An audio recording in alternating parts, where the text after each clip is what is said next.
ভাতের পরের দিনই রান্নাঘরের মুখ দেখিয়ে শাশুড়ি মা বললেন, বৌমা এমন কিছু রান্না করো তো যেমন তোমার শ্বশুরমশাই 1 ঘন্টার মধ্যে খেয়ে অফিস বেরোতে পারেন।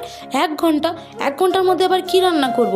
আবার শ্বশুরমশাইয়ের যা চড়া ডায়াবেটিস, না খান চিকেন না খান মাটন, কি আর করি? ফ্রিজ খুলে দেখি 3টে ডিম, 5 জন সদস্য 3টে ডিম, এ কী করে ভাগাভাগি করি?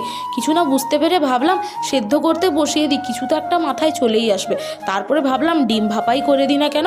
হাফ হাফ করে ডিমগুলোকে কেটে সর্ষে পোস্ত সবকে একসাথে বেটে টক দই আর ওপর থেকে কাঁচা লঙ্কা আর কিছুটা সর্ষের তেল ছড়িয়ে দিয়ে প্রেশার কুকারে ভাপাতে বসিয়ে দিলাম। কিছুক্ষণ পর সিটি মারতেই তো শাশুড়িমা দৌড়ে এসে বললেন, এর মধ্যে হয়ে গেল?